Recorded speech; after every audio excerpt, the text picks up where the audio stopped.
Makot Dafkaf. Premier sujet. Celui qui mange une figue dans laquelle se trouve son propre Maaser Sheni. Il a mangé à l'extérieur de Yerushalayim. Il est Chayav Malkout sur la vera d'avoir mangé un Maaser Sheni à l'extérieur de Yerushalayim.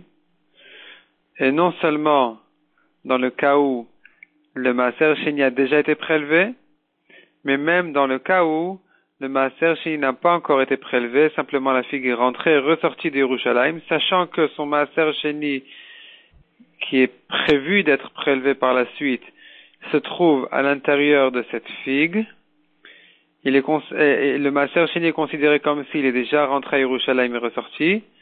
Et donc celui qui l'a mangé, il est Chayav Malkout. Tandis que celui qui mange un Maaser Sheni qui a été prélevé à l'extérieur de Yerushalayim et qui n'a jamais encore été rentré à Yerushalayim, celui qui a mangé ce Maaser Sheni est pas tour de Malkout. Mais à partir du moment où le Maaser Sheni est rentré et ressorti, il est Chayav, même si il est rentré en tant que Tevel, qui par la suite, il va finir par prélever ce Maaser Sheni. La Gemara précise cependant, malgré que celui qui mange un Maaser Sheni comme celui-là, qui est rentré en tant que Tevel à Yerushalayim, et qui a été prélevé qu'une fois qu'il est ressorti d'Yerushalayim, malgré qu'il est Chayav Malkout, cependant, il a le droit de racheter ce Maaser Sheni. Chachamim n'ont pas été gozer, n'ont pas décrété de ne pas racheter un Maaser Sheni qui est rentré à Yerushalayim s'il n'est rentré qu'en tant que Tevel. Deuxième explication que la Gemara dit, dans quel cas quel est le chidouche que celui qui mange un Maaser Sheni à l'extérieur de Yerushalayim une fois qu'il est déjà rentré, il est chayav. Quel est le chidouche? Il s'agit même d'un cas où l'homme est rentré à Yerushalayim et il tenait le Maaser Sheni au bout d'un long roseau. Donc le Maaser Sheni était suspendu sur un roseau. Et le monsieur, il est rentré à Yerushalayim et le long roseau était encore à l'extérieur de Yerushalayim. Et Kamash Malan le Chidouche, qu'il est quand même Chayav. Ce Maaser Sheni est considéré comme s'il était rentré à Yerushalayim. Celui qui le mange maintenant, dorénavant, il est Chayav Malkout. Deuxième sujet du Daf. La Mishnah ramène encore quelques autres cas, quelques autres avérotes sur lesquels on est Chayav Malkout. Celui qui s'arrache les cheveux par peine après un mort, la mort d'un proche ou de n'importe qui. Ça c'est un cas. Deuxième cas, celui qui se rase les péotes de la tête, de la barbe, et celui qui se griffe aussi sur un mort, c'est-à-dire après la tirade de quelqu'un. La Mishnah précise, aussi bien s'il s'est griffé une fois sur 5 morts, il est chayav 5 fois, 39 coups, que s'il s'est griffé 5 fois sur un mort, pour un mort, il est aussi chayav 5 malkouyot. La Mishnah précise aussi, celui qui se rase la barbe, dans la barbe il y a 5 péotes, 2 de chaque côté et une pée à un coin donc de la barbe en bas. Donc celui qui se rase la barbe, il est chayav 5 fois. D'après Rabbi Eliezer, s'il a tout rasé en une fois, il n'est chayav que une fois malkout. D'après Rabbi Eliezer, tout ça n'est considéré que comme un seul et unique lave. La Mishnah précise encore que celui qui se rase la barbe n'est chayav que s'il s'est rasé avec une lame. D'après Rabbi Eliezer, même avec une pincette, il est chayav.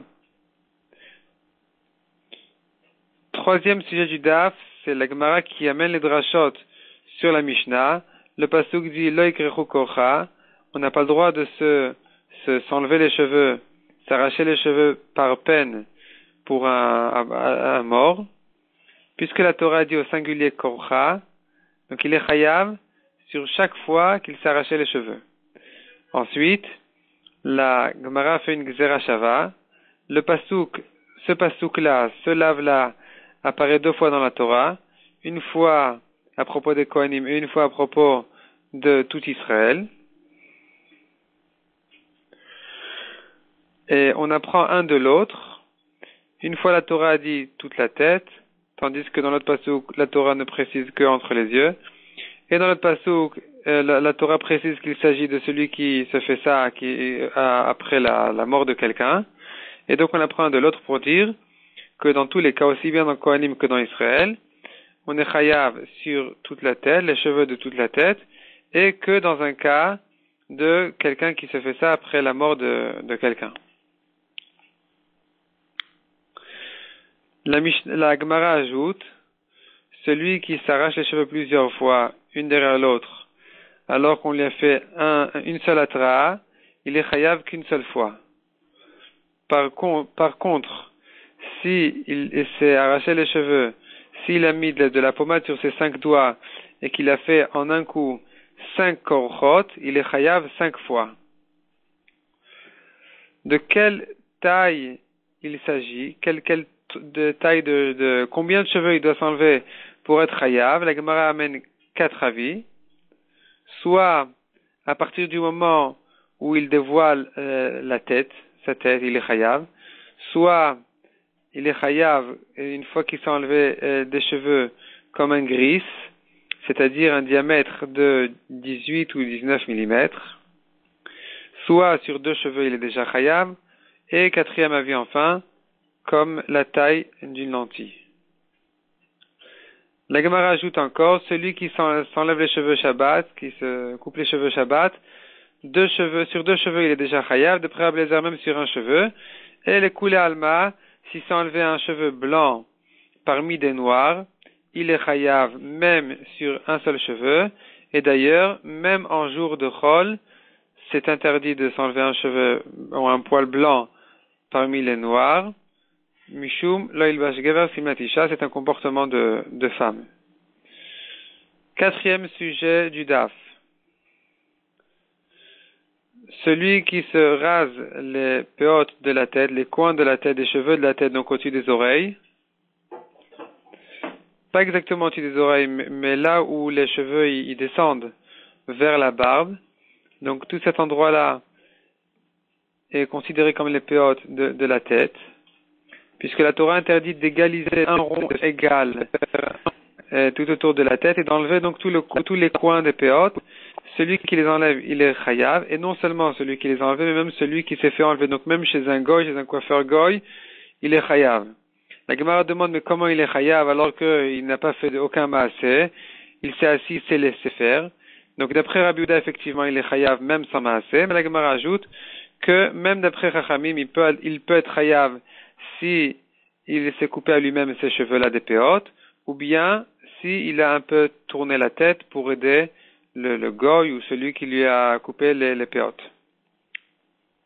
5e sujet du daf, celui qui se griffe la Gemara pour un mort. La Gemara ramène le passou qui dit Veseret la nefesh, Veseret, sur chaque griffure il est chayav, et on est doresh la nefesh pour un mort, mais pas quelqu'un qui a perdu une fortune, sa maison ou quoi que ce soit. Donc pour de l'argent, et s'il s'est griffé, il n'est pas chayav. Rabbi aussi ajoute une dracha, s'il s'est griffé une fois pour plusieurs morts, il est chayav sur chaque mort. Pour le nombre de morts qu'il s'est griffé, il est chayav, même s'il ne s'est griffé qu'une seule fois pour tous. Et la Gemara veut dépendre, c'est la svara de Rabbi aussi, d'une marloquette, à savoir, sachant que la Torah a ramené 2 psukim, où la Torah interdit de se griffer par peine sur la mort de quelqu'un. Une fois c'est écrit srita, une fois c'est écrit gdida. Est-ce que les deux correspondent à la même chose? Donc aussi bien s'il s'est griffé avec sa main qu'avec un couteau ou n'importe quoi, avec n'importe quel cli, il est question de la même chose. Donc il est chayav 2 fois. Une fois sur le lave de srita, une fois sur le lave de gdida, puisque les deux en fait correspondent à la même chose. Donc voilà la svara de Rabbi aussi. Tandis qu'il y a un deuxième avis qui dit que srita, le passou qui interdit srita, il vient interdire celui qui se griffe avec la main, et gdida, c'est celui qui se griffe avec un couteau ou quelque chose comme ça. Et donc, celui qui se griffe une fois avec un couteau, il n'est pas chayav 2 fois, parce qu'il n'a été ouvert d'après cet avis-là que sur un seul lave. Et finalement, la Gemara conclut la sugia en disant que le Ovda Avodazara avait l'habitude de se griffer aussi devant la Avodazara, mais c'était qu'avec des couteaux. Et donc celui qui le fait avec un couteau pour devant la vodazara, pour la vodazara il est chayav, tandis que celui qui se griffe avec la main pour la vodazara, celui-là il est patour.